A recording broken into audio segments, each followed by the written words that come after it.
안녕하세요. 사연 읽어주는 남녀입니다. 오늘도 와주셔서 감사드리며 그럼 오늘의 사연 바로 시작하겠습니다. 그날 아침은 평소와 다르지 않았어요. 일어나 커피 한 잔을 마시고 있었습니다. 미용실 오픈 준비를 하기 전에 핸드폰으로 은행 어플을 열었죠. 적금 만기일을 확인하려고 계좌를 눌렀어요. 그런데 잔액을 본 순간 저는 숨이 멎는 줄 알았습니다. 5억이 들어있어야 할 통장에 단 1,000원도 남아있지 않았어요. 20년간 새벽부터 밤까지 일해서 모은 노후 자금이 흔적도 없이 사라진 거였습니다. 처음엔 은행 어플 오류인 줄 알았어요. 다시 로그인 해봤지만 결과는 같았습니다. 손이 덜덜 떨렸지만 침착하게 은행에 전화를 걸었죠. 제 통장에서 5억이 사라졌는데 무슨 일인지 확인 좀 해주세요. 고객님, 확인해보니 3일 전에 여러 건의 이체가 있었네요. 김철수, 이영희, 박민지 이런 분들 아시나요? 전혀 모르는 사람들이에요. 제가 이체한 적이 없는데요. 고객님 명의로 대출도 1억이 실행되어 함께 이체되었습니다. 총 6억이 나간 상태예요. 그럴 리가 없어요. 제가 대출받은 적도 없고 이체한 적도 없다니까요.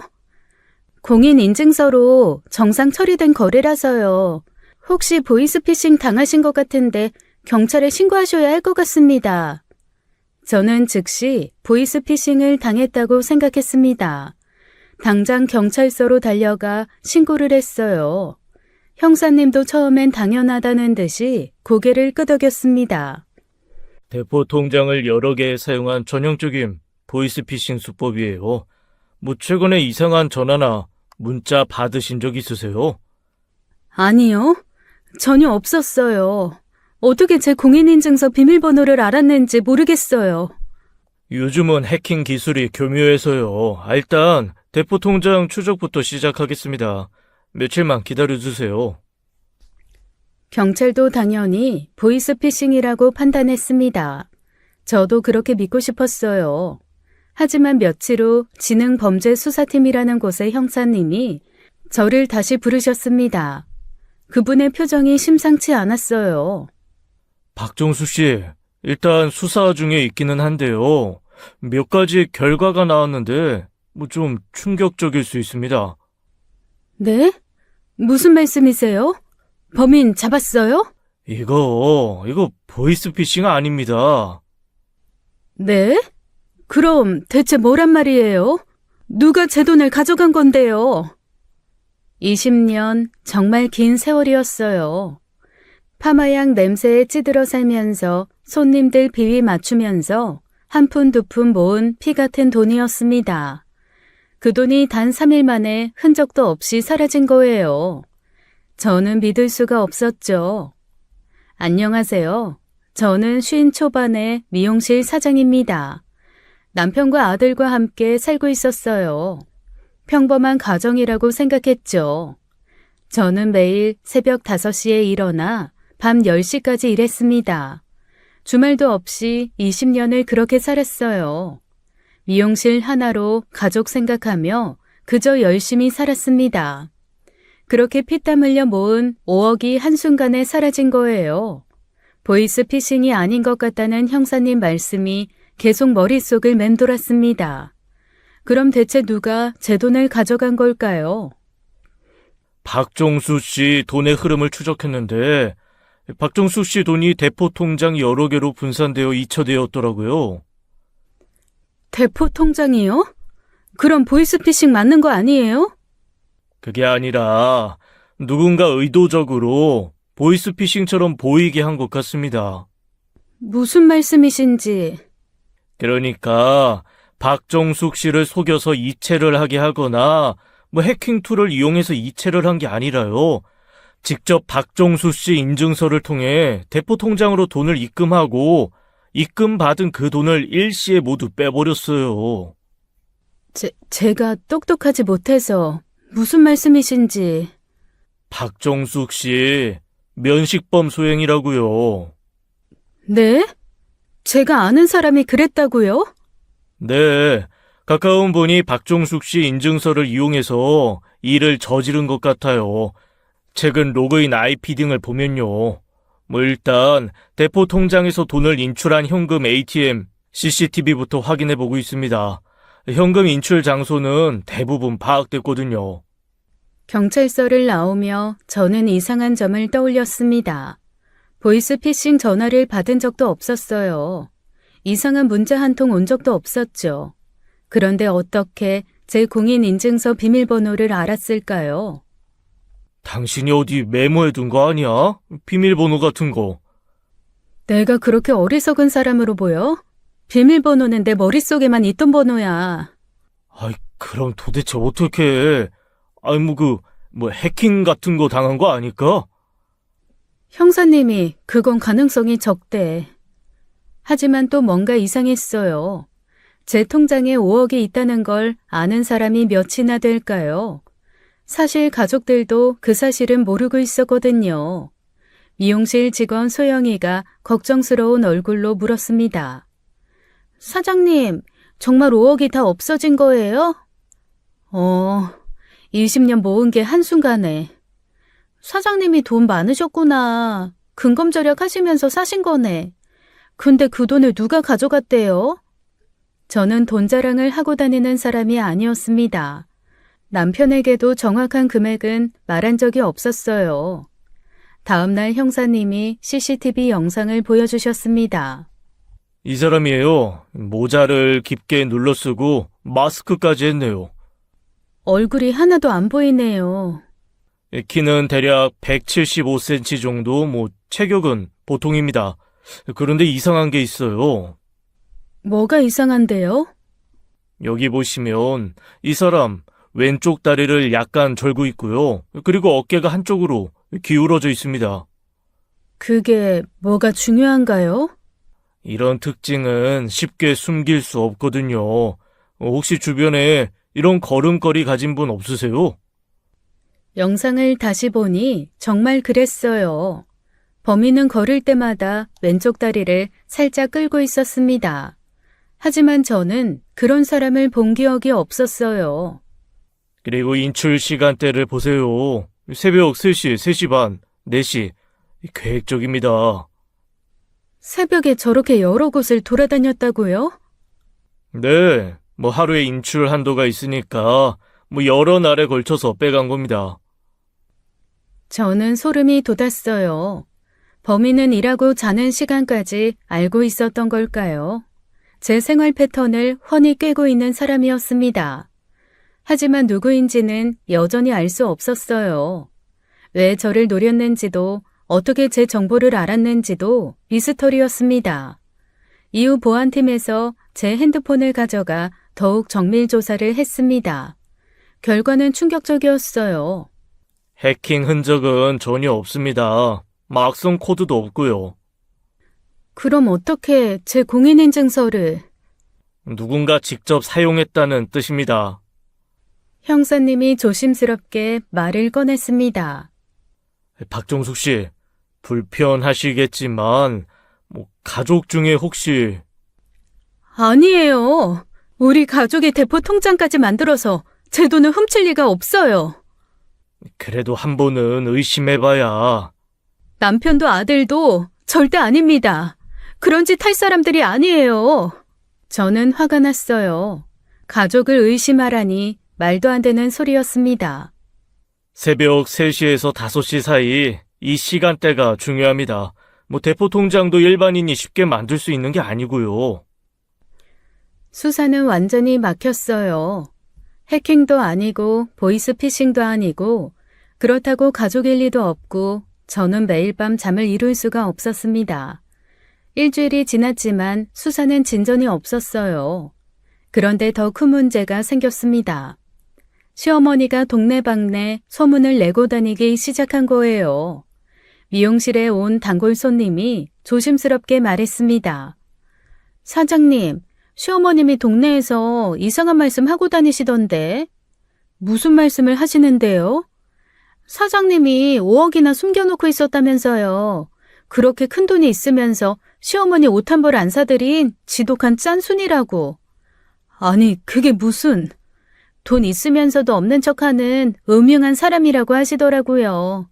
그렇게 아낀 돈 한 방에 털어먹은 멍청한 며느리라고. 아, 어머, 제가 한 말이 아니라요. 저는 할 말을 잃었어요. 제가 20년 동안 피땀 흘려 모은 돈인데 시어머니 생신 때마다 용돈도 드렸고 명절 때도 챙겨드렸는데요. 그날 저녁 남편이 집에 들어오자마자 따졌습니다. 당신 정말 통장에 있던 돈이 5억이야? 5억이나 숨겨놨었어? 나한테 말도 안 하고? 그게 중요해? 지금 그 돈이 다 사라졌는데. 아니, 부부 사이에 그런 큰 돈을 숨기고 있다는 게 충격이지. 나를 못 믿었다는 거잖아. 내가 번 돈이야. 새벽부터 밤까지 일해서 번 내 돈. 그래도 부부는 서로 공유를 해야지. 당신은 내 월급 다 알잖아. 당신 월급으로 집안 생활비 대본 적 있어? 내가 다 벌었었지. 그러니까 더 이상해. 생활비도 당신이 다 대면서 따로 5억을 모았다? 도대체 얼마를 버는 거야? 그게 지금 중요해? 범인을 찾는 게 중요하지. 솔직히 말해봐. 뭐 주식 같은 투자하다가 날린 거 아니야?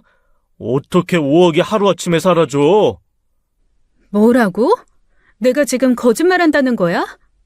아니면 5억이나 되는 돈을 어떻게 그렇게 쉽게 잃어? 말이 되는 소리를 해야지. 보이스피싱도 전화 한 통 없이 당한다는 게 말이 돼? 남편마저 저를 의심하기 시작했어요. 제가 투자 실패를 숨기고 있다고 생각하는 것 같았습니다. 다음날 시어머니 집으로 찾아갔어요. 그 소문 때문에요. 어머, 정숙이 왔네? 5억 부자가 우리 집엔 무슨 일이야? 어머니, 왜 그런 말씀을 동네에서 하고 다니세요? 내가 뭘, 사실을 말했을 뿐이잖아. 그렇게 돈이 많으면서 가족한테는 한 푼도 안 쓰고. 제가 어머니께 안 해드린 게 뭐가 있어요. 생신 때마다 용돈도 드리고 명절 때도. 용돈? 쥐꼬리만한 돈 주면서 큰 소리야? 5억이나 있으면서 겨우 그것만 준 거야? 어머니, 그건 제가 20년 동안 고생해서 모은 노후자금이에요. 노후자금? 웃기고 있네. 시어머니는 굶어 죽어도 상관없고 혼자만 편하게 살겠다는 거지? 제가 언제 어머니를 굶긴다고 했어요. 그 돈으로 뭘 했는지 누가 알아? 어디 젊은 남자한테 홀려서 다 뺏긴 거 아니냐? 50대 여자들이 요즘 그런다던데. 어머니, 너무하시는 거 아니에요? 흥, 내가 뭘 너무해? 네가 그렇게 돈을 숨기고 살았으니 벌 받은 거야. 하늘이 다 보고 있어. 시어머니의 말은 점점 도를 넘었어요. 동네 사람들이 미용실을 지나가며 수군거렸습니다. 손님들도 하나둘 끊기기 시작했어요. 미용실 직원 소영이가 걱정스럽게 말했습니다. 사장님, 오늘도 예약 취소가 3건이나 들어왔어요. 헛소문 때문이겠지. 사장님 아드님은 요즘 어디 계세요? 며칠째 안 보이시는데. 글쎄, 연락이 안 돼. 아들은 사건이 터진 후로 집에 들어오지 않았어요. 전화도 받지 않고 문자도 읽지 않았습니다. 회사에 전화해보니 며칠째 무단 결근 중이라고 했어요. 저는 완전히 혼자가 된 기분이었습니다. 시어머니는 저를 욕하고 남편은 의심하고 아들은 사라졌어요. 하지만 저는 포기할 수 없었습니다. 매일 밤 ATM CCTV 영상을 다시 보며 단서를 찾았어요. 은행 거래 내역을 하나하나 분석했습니다. 주변 인물 중 한 명이 범인이라면 직접 찾아야 했어요. 누가 제 인생을 이렇게 만들었는지, 왜 저에게 이런 짓을 했는지를요. 영상을 보다 보니 범인의 체형과 걸음걸이가 왠지 익숙한 느낌이 들었습니다. 하지만 아무리 생각해도 주변에 다리를 저는 사람은 없었어요. 10번째 영상을 보던 중이었습니다. 범인이 돈을 뽑다가 갑자기 고개를 돌렸어요. 재채기를 하는 모습이었습니다. 그런데 이상한 게 보였어요. 재채기를 하면서 오른손을 위아래로 흔드는 동작. 저는 화면을 멈추고 다시 봤습니다. 그 순간 온몸에 소름이 돋았어요. 그 손동작은 우리 아들만의 독특한 습관이었습니다. 재채기를 할 때마다 손을 흔드는 버릇이 있었어요. 아니야, 설마. 그럴 리가 없어. 하지만 의심은 점점 커져갔습니다. 저는 온 집안을 뒤지기 시작했어요. 아들 방 서랍장에서 카드사 우편물을 찾았습니다. 떨리는 손으로 봉투를 뜯었어요. 신용카드 사용 내역을 하나하나 확인했습니다. 그리고 숨이 멎을 뻔했어요. 범인이 돈을 뽑은 시간 바로 그 ATM 근처 편의점에서 아들이 카드로 무언가 산 기록이 있었습니다. 시간도 정확히 일치했어요. 새벽 3시 42분. 저는 바닥에 주저앉았습니다. 내 아들이 범인이라니, 힘겹게 키운 아들이 제 돈을 훔쳤다니. 한참을 울다가 정신을 차렸어요. 그리고 경찰서로 향했습니다. 형사님, 범인을 알 것 같아요. 누구입니까? 제 아들이에요. 최준호요. 아드님이요? 박정숙 씨, 확실하신가요? 이 카드 사용 내역 좀 보세요. ATM 시간이랑 정확히 일치해요. 그리고 재채기할 때 손 흔드는 버릇, 우리 아들만 그래요. 일단 아드님을 찾아서 조사해 보겠습니다. 며칠째 연락이 안 돼요. 회사도 무단 결근 중이고. 경찰은 즉시 아들을 찾기 시작했습니다. 이틀 후 친구 집에 숨어있던 아들을 찾아냈어요. 경찰서 조사실에서 아들과 마주했습니다. 아들은 저를 쳐다보지도 못했어요. 최준호 씨, 어머니 돈 5억을 빼돌린 사실 있습니까? 아니요. 전 모르는 일이에요. 엄마가 왜 저를 의심하는지 모르겠어요. ATM CCTV에 다 찍혀 있습니다. 재채기하면서 손 흔드는 것까지 다요. 그건... 그게 저라는 증거 어디 있어요? 얼굴도 안 보이는데. 편의점 카드 결제 기록도 있고 당신 걸음걸이도 확인했어요. 일부러 다리 절뚝이는 연기한 거 아닙니까? 아니에요. 최준호 씨, 우리가 바보로 보입니까? 당신 휴대폰 위치 추적도 다 했어요. ATM 위치와 그 시간이 정확히 일치합니다. 그건 우연의 일치예요. 우연? 새벽 3시에 ATM 5곳을 돌아다니는 게 우연이라고요? 그리고 대포 통장 만든 브로커도 이미 잡았습니다. 당신 얼굴 다 기억한다고 하던데요. 그 말은 사실 거짓이었어요. 하지만 아들은 당황하기 시작했습니다. 브로커가 절 기억한다고요? 네, 모든 증거가 당신을 가리키고 있어요. 지금 자백하면 감형받을 수 있습니다. 끝까지 부인하면 더 불리해져요. 제가 그랬다고 치더라도, 저는 아들이니까, 친족 상도례, 그거 적용해서 처벌 못하는 거 아닌가요? 전자금융거래법 위반으로 그거 적용 안 돼요. 법 자체도 없어졌고. 네? 그게 왜 없어져요? 최준호 씨 같은 분들 때문 아니겠어요?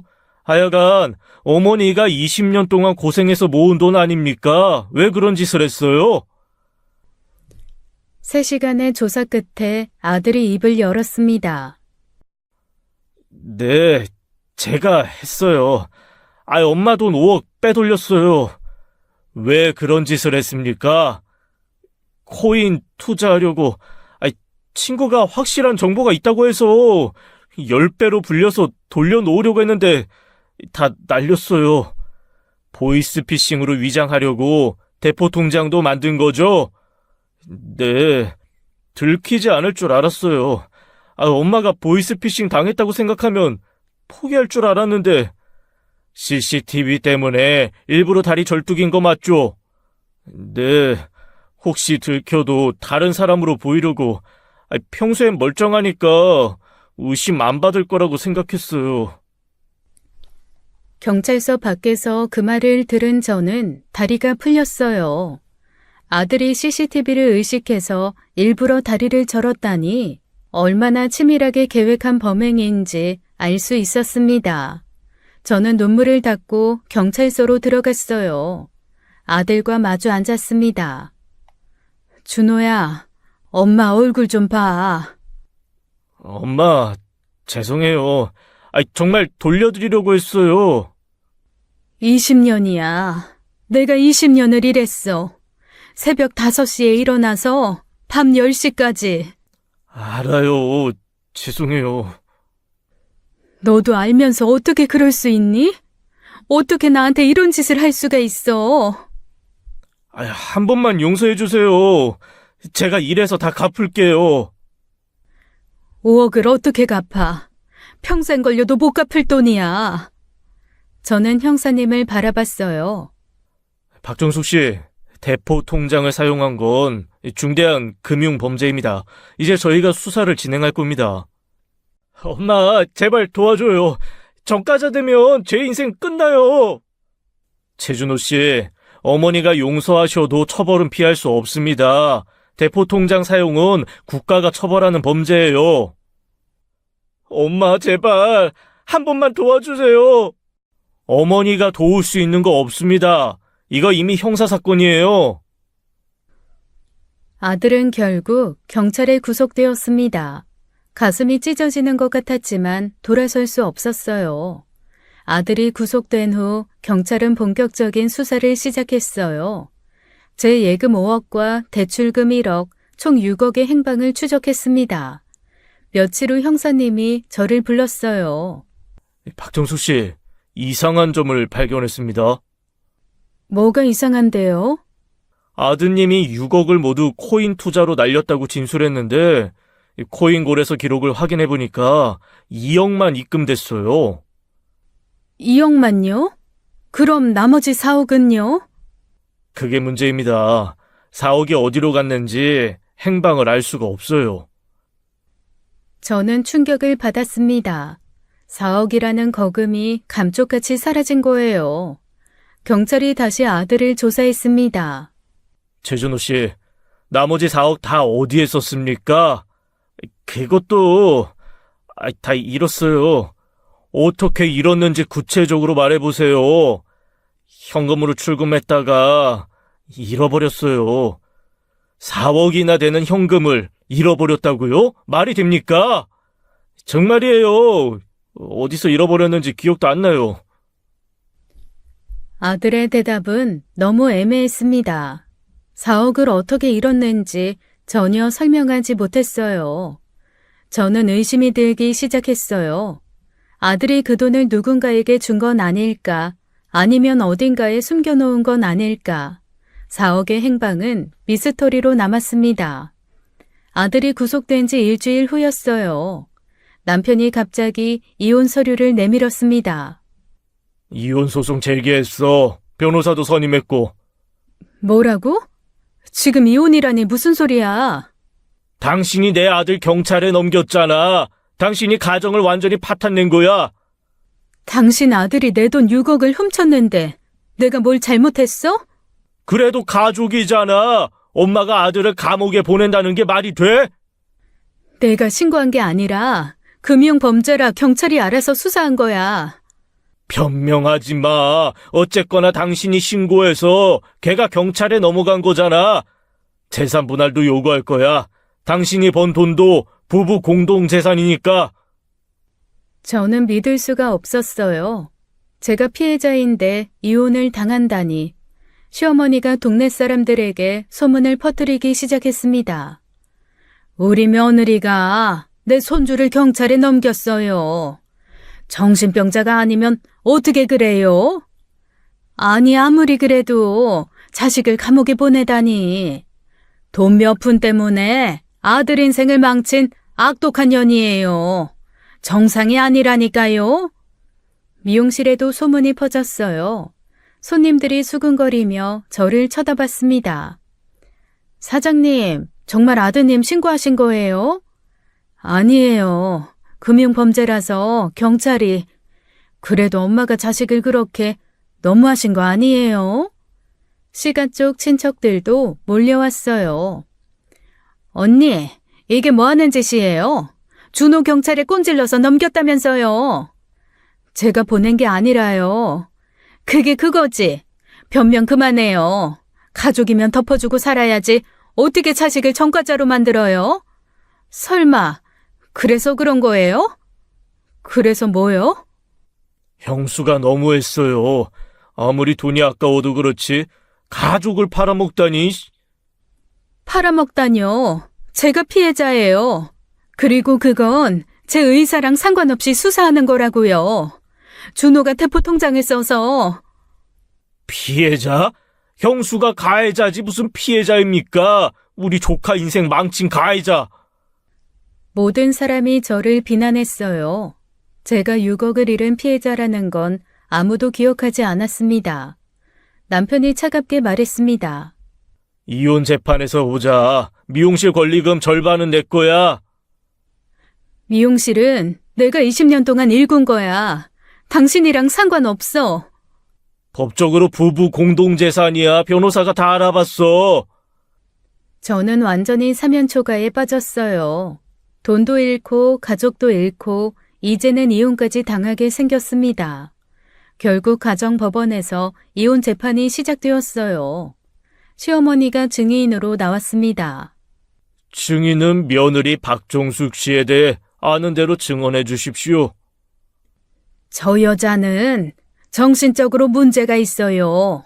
평소에도 이상한 행동을 많이 했습니다. 구체적으로 어떤 행동을 말씀하시는 겁니까? 밤에 혼자 나가서 새벽에 들어오고 다른 남자를 만나는 것 같아요. 미용실에 젊은 남자들이 자주 왔다 갔다 했어요. 거짓말이에요. 미용실 손님들이었어요. 손님? 밤 10시에도 왔다 갔다 하는 게 손님이에요? 수상한 관계가 분명해요. 시어머니의 거짓말은 계속되었습니다. 그리고 손주를 학대했어요. 아이가 술 좀 마시고 늦게 들어왔다고 소리 지르고 때리기도 했어요. 언제 내가 준호를 때렸어? 한 번도 손댄 적 없어요. 돈에 집착하는 것도 병적이었어요. 5억이나 숨겨놓고 가족한테는 한 푼도 안 썼잖아요. 이거 정상이 아니에요. 남편 측 변호사가 나섰습니다.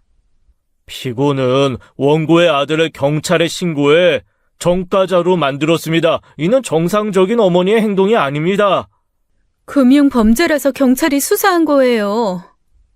피고의 미용실 권리금 1억과 집 시세 6억 중 절반을 재산 분할로 요구합니다.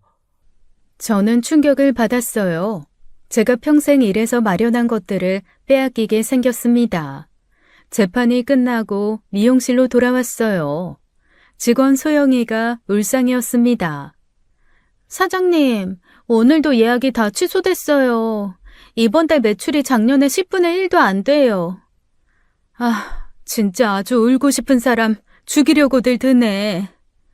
사장님이 아들 감옥에 보낸 악독한 사람이라고 다들 수군거려요. 이러다 정말 폐업할 것 같아요. 어쩌죠? 변호사를 선임하는데 2천만 원이 들었습니다. 미용실 수입이 끊겨서 생활비도 부족했어요. 결국 대출을 받아야 했죠. 박정숙 씨, 이미 1억 대출이 있으신데 추가 대출은 어렵습니다. 미용실 담보로라도. 미용실이 현재 영업이 안 되고 있다고 들었는데요. 담보 가치가 없습니다. 사면초가였어요. 돈도 없고 가족도 등졌고 생계마저 막막했습니다. 하지만 저는 포기할 수 없었어요.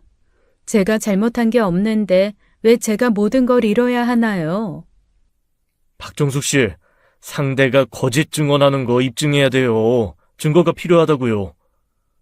벼랑 끝에 몰렸지만 저는 굴복하지 않기로 했습니다. 저는 시어머니의 거짓말을 반박할 증거를 모으기 시작했어요. 미용실 CCTV 영상을 전부 확인했습니다. 시어머니가 제가 다른 남자를 만났다고 주장한 날들이었어요. 다음 재판에서 증거를 제출했습니다. 재판장님, 이 영상들을 보십시오. 증인이 주장한 날짜와 시간에 피고는 미용실에서 일하고 있었습니다. 영상을 확인하겠습니다. 확실히 박종숙 씨가 미용실에서 손님 머리를 하고 있네요. 네, 밤 10시까지 일하는 모습이 다 기록되어 있습니다. 분류는 완전히 거짓이에요. 직원 소영이가 증인으로 나왔어요. 사장님은 20년 동안 개미처럼 일만 하셨어요. 새벽 5시에 나오셔서 밤 10시까지요. 다른 남자가 미용실에 자주 왔다는 증언이 있었는데요. 손님들이었어요. 남자 손님도 파마하고 염색하러 오잖아요. 사장님은 일 외에는 아무것도 안 하셨어요. 박정숙 씨가 아들을 학대했다는 증언도 있었는데 본 적 있습니까? 한 번도 없어요. 오히려 아들 밥 먹으라고 챙기시느라 본인은 김밥으로 때우실 때가 많았어요. 저는 20년치 자료를 제출했습니다. 이것은 20년간 미용실 매출 장부와 세금 납부 증명서입니다. 확인해보니 모든 수입이 박정숙 씨 명의로 되어 있네요. 네, 피고가 혼자 일해서 번 돈입니다. 남편의 기여는 전혀 없습니다. 시어머니가 당황하기 시작했어요. 증인, 거짓 증언을 하신 겁니까? 아니, 그게 제가 본대로 말한 거예요. CCTV 영상이 다 있는데 어떻게 본대로라고 하십니까? 착각했나 봐요. 판사가 단호하게 말했습니다. 증인, 위증은 심각한 범죄입니다. 모르십니까? 이후 증인의 증언은 신빙성이 없다고 판단됩니다. 증인 자격을 박탈하겠습니다. 재판장님, 저는 거짓 증언은 위증죄에 해당합니다. 고발당할 수 있다는 점 아십니까? 시어머니는 아무 말도 못하고 법정을 나갔어요. 남편 측 변호사가 당황했습니다. 그래도 피고가 가정을 파탄낸 것은 사실입니다. 가정 파탄의 원인은 아들의 횡령과 남편의 방조입니다. 피고는 피해자일 뿐이에요. 저는 시어머니의 거짓 증언을 완벽하게 반박했어요. 이렇게 이혼 소송이 진행되는 와중에 아들은 사라졌습니다. 경찰 조사를 받던 중 갑자기 사라졌어요. 무서웠는지 완전히 잠적한 거였죠. 경찰로부터 출석 통보서가 계속 왔어요. 첫 번째, 두 번째, 세 번째, 볼 때마다 한숨만 나왔습니다. 어느 날 형사님이 직접 전화를 주셨어요. 박정수 씨, 아들이 계속 출석에 불응하고 있습니다. 저도 연락이 안 돼요. 어디 있는지 모르겠어요. 이대로 가면 영장 신청하고 수배 절차 들어갑니다. 그렇게 되면 아무리 초범이어도 집행유예는 어려워요. 집행유예가 어렵다고요? 네, 도주한 전력이 있으면 실형이 거의 확정입니다. 아드님 아직 어리시잖아요. 아드님 미래 생각해서라도 일 키우지 않는 게 좋아요. 형사님, 정말 실형을 받나요? 대포 통장 사용에 도주까지 하면 최소 1년은 나올 겁니다. 자수하면 그나마 감형받고 초범이라 집행유예 받을 수 있어요. 일 괜히 키우지 마시고 경찰서에 출두하라고 해주세요. 전화를 끊고 생각에 빠졌어요. 아들이 어디 숨을 곳이 있을까? 갑자기 시어머니 집이 떠올랐습니다. 다음날 시어머니 집으로 향했어요. 초인종을 누르자 한참 만에 시어머니가 나왔습니다. 뭐하러 왔어? 어머니, 준호 소식 들으셨어요? 그 녀석이 왜? 난 모르는 일이야. 현관에 들어서는 순간 이상한 게 보였어요. 신발장에 남자 운동화가 한 켤레 더 있었습니다. 준호가 자주 신던 나이키 운동화와 똑같았어요. 현관에 붙어있는 베란다에는 재떨이도 있었고요. 뭘 그렇게 봐? 어머니도 민수 씨도 담배 안 태우잖아요. 혹시 준호 집에 있어요? 시어머니는 표정이 굳어졌어요. 눈을 피하고 손이 떨리기 시작했습니다. 바로 그때 2층에서 작은 소리가 들렸어요. 발걸음 소리였습니다. 어머니, 준호 2층에 있죠? 아니야, 없어. 왜 자꾸 의심해? 그럼 집에 지금 있는 사람이 누군데요? 저는 큰 소리로 말했어요. 2층에 있을 아들이 들을 수 있도록. 준호야, 엄마야. 경찰서에서 연락 왔어. 초범이어서 반성하고 뉘우치면 집행유예 받을 수 있대. 뭐라는 거야? 여기 아무도 없다니까? 계속 도망다니면 실형이래. 교도소 가고 싶어? 제발 나와서 경찰서에 출두해. 저는 계속 큰 소리로 말했어요. 최준호, 이미 대포통장 쓴 거 다 들켰으니까 도망쳐도 소용없어. 일 키우지 마. 그만해라. 동네 창피하게. 준호야, 인생 망치지 말고 지금이라도 정식 재판 받아. 잘못을 뉘우치면 판사님도 선처해 주실 거야. 하지만 시어머니는 화를 냈어요. 됐어. 당장 나가. 여기 준호 없다니까. 어머님 이러시는 거 준호 도와주는 거 아니에요. 정말 교도소 가는 거 보고 싶으세요? 나가. 지금 당장 나가라고. 시어머니가 저를 밀어내며 문을 쾅 닫았어요. 그리고 문을 잠가버리셨죠. 저는 돌아서면서도 걱정이 됐습니다. 아들이 정말 교도소에 가게 될까 봐요. 그로부터 일주일 후였어요. 새벽에 형사님한테 전화가 왔습니다. 박정숙 씨, 아드님 체포했습니다.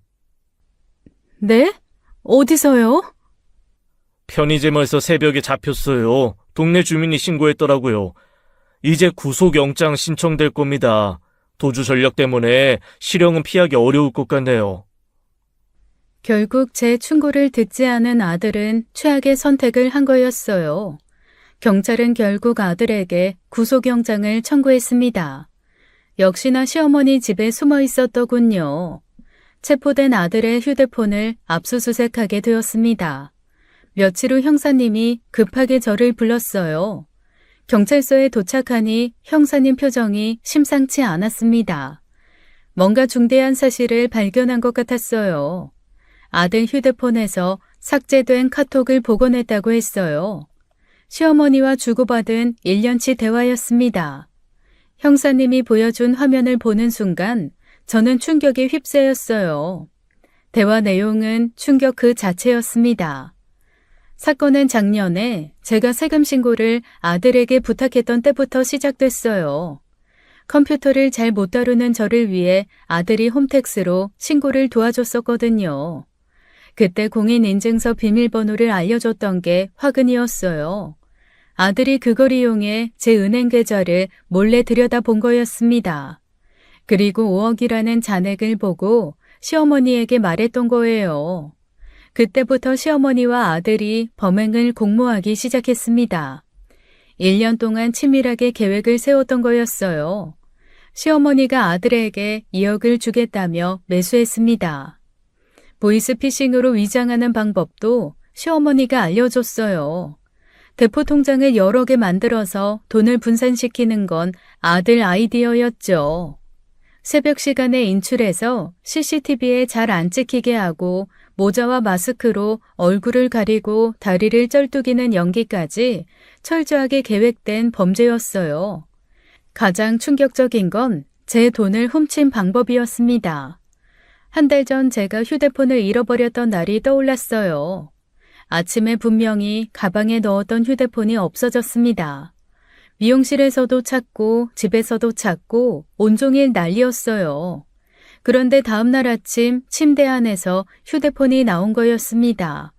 저는 제가 휴대폰을 침대 위에 두고 깜빡 한 줄만 알았어요. 나이가 들어서 건망증이 생겼나 싶었습니다. 하지만 복원된 아들 카톡을 보니 진실이 달랐어요. 아들이 제 휴대폰을 훔쳐서 제 공인인증서를 발급받아 자기 USB에 담아둔 거예요. 그리고 아무 일 없었다는 듯 다시 집에 놓아둔 거였습니다. 공인인증서 비밀번호도 알고 있고 집에 OTP도 있었고 제 핸드폰도 가지고 있었으니 아주 쉬웠겠죠. 아들은 제 공인인증서 비밀번호를 1년 동안 기억하고 있다가 악용한 겁니다. 시어머니는 며느리를 등쳐먹을 계획을 1년 전부터 세웠던 거예요. 제가 새벽부터 밤까지 일하는 걸 보면서 파마약 냄새에 찌들어 손님 비위 맞추는 걸 보면서 속으로는 그 돈을 어떻게 빼앗을지 궁리했던 겁니다. 카톡에는 더 충격적인 내용이 있었어요. 시어머니가 4억을 현금으로 보관하고 있다는 대화였습니다. 아들이 받은 2억은 코인 투자로 날렸지만 시어머니 목 4억은 그대로였어요. 집 어딘가에 숨겨놓았다는 암시도 있었습니다. 시어머니는 제가 이혼하면 그때 아들에게 더 주겠다고 약속했습니다. 며느리가 번 돈은 당연히 시댁돈이라고 그런 말을 서슴없이 하는 시어머니였어요. 형사님이 말씀하셨어요. 김영자 씨를 주범으로 다시 수사하겠습니다. 4억도 찾을 수 있을 겁니다. 저는 아무 말도 할 수 없었어요. 그동안 시어머니 생신을 챙기고 용돈을 드렸는데 병원비가 없다고 할 때마다 제가 도와드렸는데 명절마다 한복 사드리고 건강식품 사드렸는데 그 시어머니가 제 등에 칼을 꽂았던 겁니다. 가족이라고 믿었던 사람들의 배신, 특히 시어머니가 주범이었다는 사실이 가장 충격적이었어요. 악마는 멀리 있지 않았습니다. 바로 제 옆에서 함께 살았던 거예요.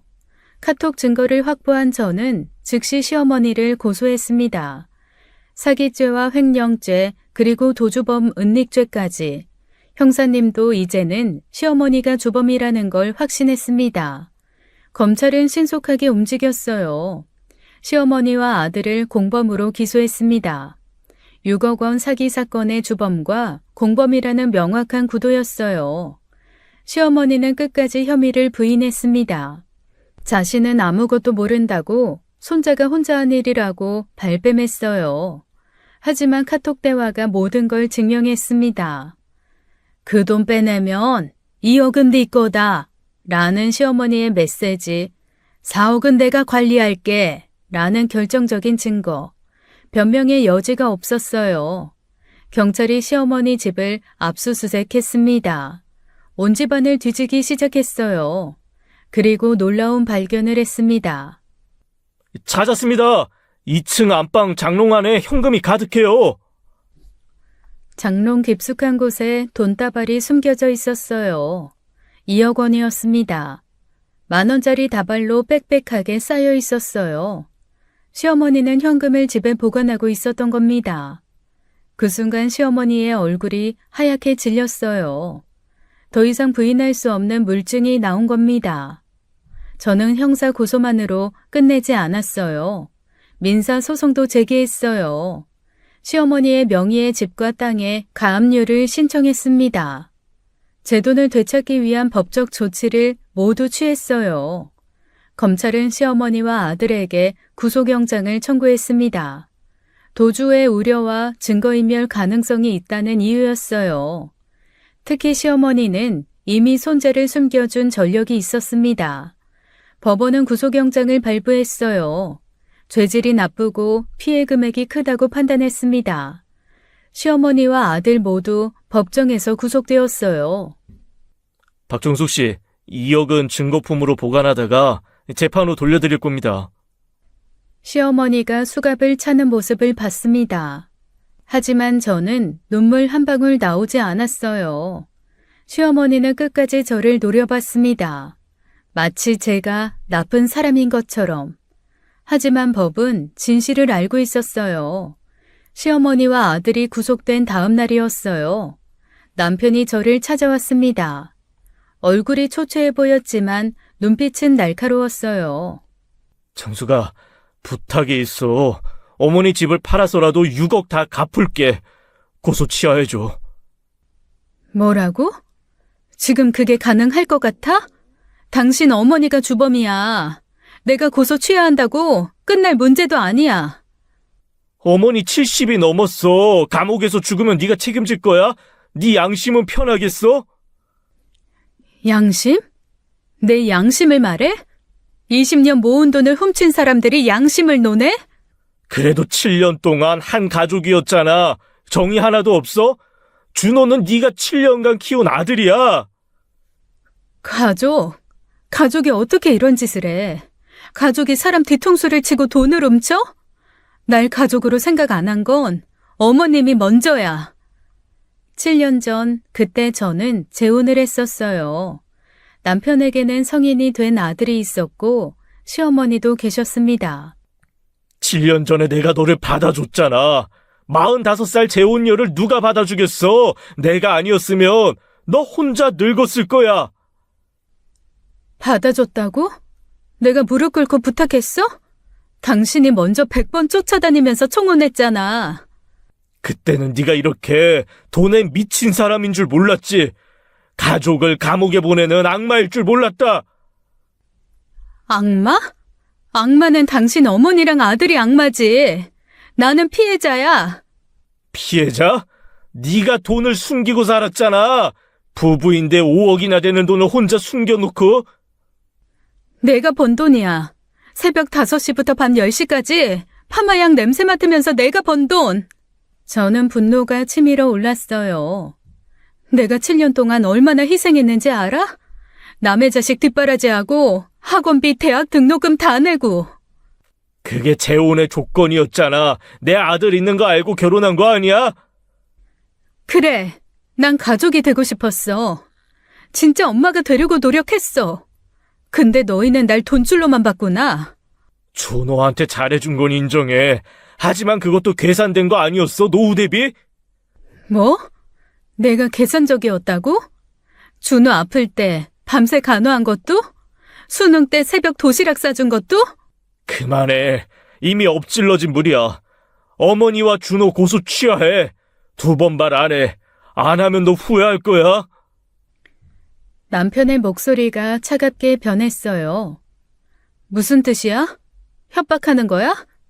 마지막 기회야. 고소 취하하고 조용히 이혼하자. 위자료 안 받을게. 미용실도 네 가줘. 웃기지 마. 법적 절차는 끝까지 갈 거야. 너희 가족이 날 어떻게 배신했는지 세상이 알아야 돼. 좋아. 안 하겠다 이거지? 네가 선택한 거야. 후회하지 마. 남편이 돌아서서 나갔어요. 7년간의 재혼 생활이 모두 거짓이었다는 걸 깨달았습니다. 재판을 사흘 앞둔 날이었어요. 남편에게서 전화가 왔습니다. 정수가 마지막으로 할 얘기가 있어. 집으로 와줘. 우리 7년간 부부였잖아. 마지막으로 서로 얼굴 보고 대화 한번 하자. 무슨 얘긴데? 꼭 만나서 해야 돼? 전화로 하면 안 돼? 전화로는 안 돼. 직접 만나서 얘기해야 할 중요한 일이야. 어머니 집으로 와. 서로에게 좋은 제안이 있어. 뭔가 불안했지만 갔어요.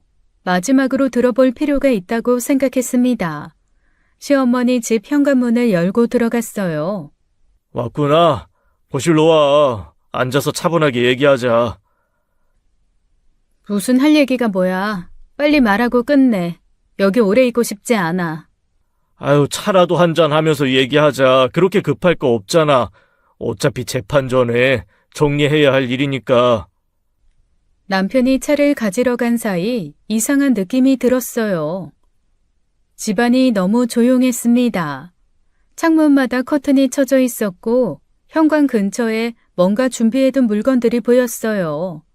그때 갑자기 찰칵 소리가 들렸어요. 현관문이 잠긴 거였습니다. 뭐 하는 거야? 문 열어. 지금 당장 문 열라고. 정수가 미안하지만 이렇게 할 수밖에 없어. 네가 말로는 안 통하니까 이 방법밖에 없더라. 지금 나 감금하는 거야? 이거 범죄야. 불법 감금으로 너도 감옥 갈 거라고. 고소 취하서랑 탄원서만 쓰면 바로 내보낼게. 간단한 일이야. 종이 2장에 서명만 하면 우리 모두 자유로워져.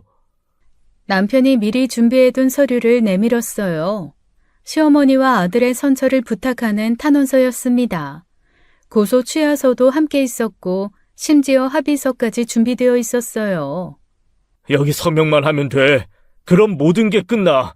6억도 어머니 집 팔고 내 퇴직금 합쳐서 갚을게. 다시 예전처럼 살 수도 있어. 미쳤어? 내가 왜 그걸 써? 너희가 범죄를 저질렀는데 왜 내가 용서해야 돼? 어머니 고령이야. 감옥에서 3년만 있어도 거기서 죽을 거야. 네가 시어머니를 죽인 며느리로 평생 살고 싶어? 준호도 전과자 되면 인생 끝이야. 취직도 못하고 결혼도 못해.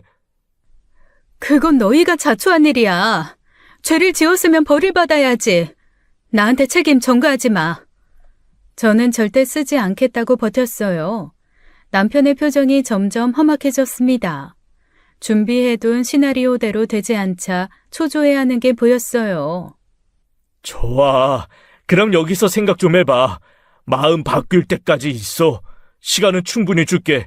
이틀이든 사흘이든 네가 서명할 때까지 기다릴 거야. 불법 감금으로 신고할 거야. 네가 이러면 너도 전과자 돼. 핸드폰은 내가 가져갈게. 소리 질러도 소용없어. 알잖아. 어머님 집 외진 거. 주변에 사람들 없어. 옆집까지 500m야. 네가 소리쳐도 아무도 못 들어. 남편이 제 핸드폰을 빼앗고 방문을 나갔어요. 저는 문을 두드리며 소리쳤지만 소용없었습니다. 창문도 모두 잠겨 있었고 밖에서 못으로 고정시켜 놓은 것 같았어요. 심지어 방범창까지 되어 있어 창을 깨고 나갈 수도 없었죠. 첫날은 그래도 버틸만 했어요. 하지만 남편은 물 한 잔 주지 않았습니다. 화장실도 못 가게 했어요. 방 한 구석에 있는 양동이를 쓰라고 했습니다. 둘째 날이 되자 목이 타들어갔어요. 온몸에 힘이 빠지기 시작했습니다. 입술이 갈라지고 어지러움증이 심해졌어요.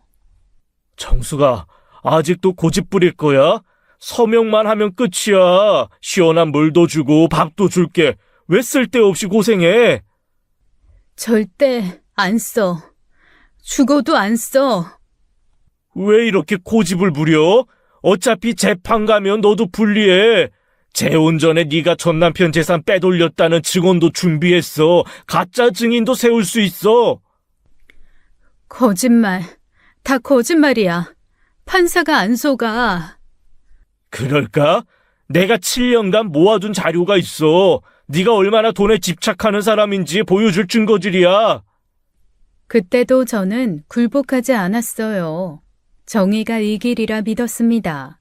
비록 몸은 힘들었지만 정신만은 놓지 않았어요. 내일까지만 기회를 줄게. 안 쓰면 정말 끝까지 갈 거야. 병원에 데려가지도 않을 거고 네가 쓰러져도 모른 척 할 거야. 끝까지 가. 너도 감옥 갈 거야. 난 네가 자발적으로 왔다고 증언할 거야. 부부싸움이었다고 하면 끝이야. 증거도 없잖아. 2일째 밤 11시쯤이었어요. 의식이 흐릿해지기 시작했습니다. 갑자기 밖에서 큰 소리가 들렸어요. 경찰입니다. 문 열어주세요. 안 열면 강제 진입합니다. 쿵, 쿵, 쿵. 문을 부수는 소리가 들렸어요. 남편이 허둥지둥 뛰어다니는 소리도 들렸습니다. 뭐야? 경찰이 왜? 아이, 누가 신고한 거야? 정숙이 핸드폰도 없는데. 재민수 씨, 당장 문 열어요. 3초 안에 안 열면 강제로 들어갑니다. 와장창. 문이 부서지고 경찰들이 들이닥쳤어요. 특공대처럼 방패를 들고 들어왔습니다. 박정숙 씨, 괜찮으세요? 박정숙 씨! 네, 여기 있어요. 살려주세요. 재민수 씨, 당신을 감금죄 및 협박죄로 현행범 체포합니다. 묵비권을 행사할 수 있고 변호사를 선임할 권리가 있습니다. 아니, 경찰이 어떻게 알고 누가 신고한 거야? 이거 부부싸움이야. 집안일에 왜 경찰이 개입을 해? 2일간 불법 감금의 협박 상해까지 이게 부부싸움입니까? 남편은 당황해서 어쩔 줄 몰라 했어요. 수갑이 채워지는 순간까지도 이해할 수 없다는 표정이었습니다. 정숙이는 핸드폰이 없는데 어떻게 누가 신고를... 말이 안 돼. 저는 경찰의 부축을 받으며 밖으로 나왔어요. 2일 만에 마신 물이 그렇게 달 수가 없었습니다. 밖에는 구급차가 대기하고 있었어요. 탈수 증상이 심하네요. 혈압도 많이 떨어졌고요. 당장 병원으로 모시겠습니다. 수액부터 맞으셔야 해요. 감사합니다. 정말 감사합니다. 살 것 같아요. 경찰차에 실려가는 남편이 보였어요. 끝까지 저를 노려보고 있었습니다. 너 때문이야, 다 너 때문이야 라고 소리치는 것 같았어요.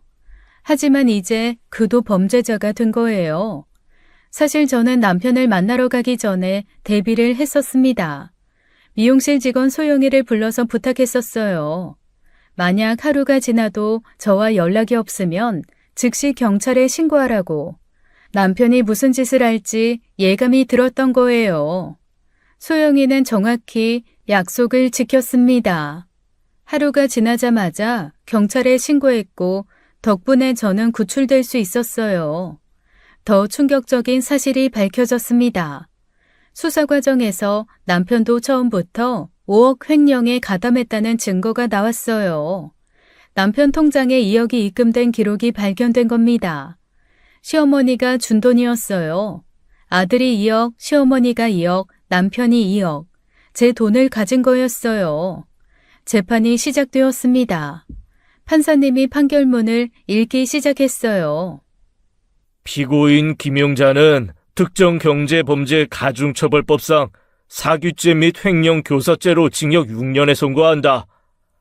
73세 시어머니가 징역 6년. 사실상 종신형이나 다름없었어요.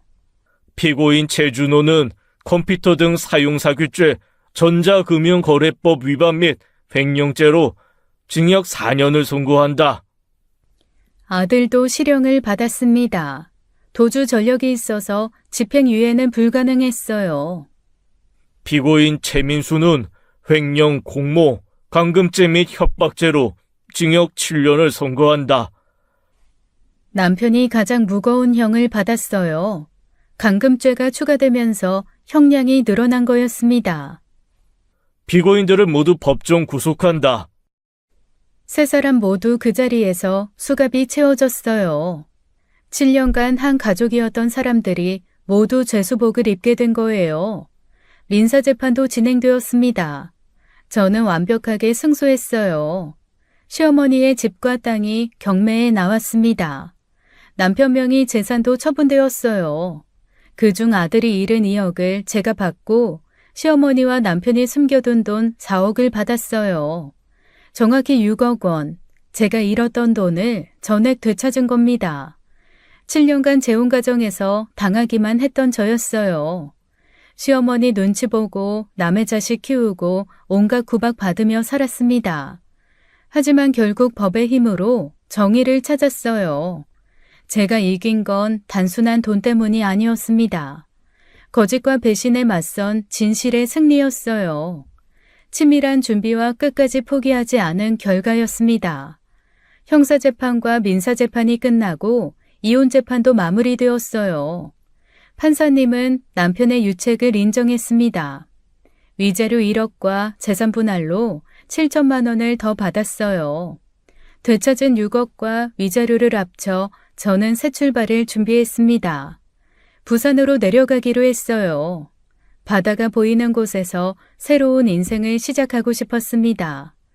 20년간 운영했던 미용실은 소영이에게 넘겼어요. 소영아, 이 미용실 이제 네가 운영해. 사장님, 저는 이거 인수할 돈 없는데. 권리금은 물론 내 이름으로 들어가 있는 미용실 보증금도 너 가져. 이제 이 미용실 사장은 너야. 내가 20년간 아낀 가게야. 잘 운영해줘. 사장님, 이건 너무 큰데요? 네가 없었으면 난 죽었을지도 몰라. 고마움의 표시야. 소영이는 울면서 저를 안아주었어요. 이후 저는 바다가 보이는 도시에 새 미용실을 열었습니다. 오픈한 지 한 달 손님들이 하나둘 늘기 시작했어요. 여기선 아무도 제 과거를 몰랐습니다. 52세 결코 늦은 나이가 아니었어요.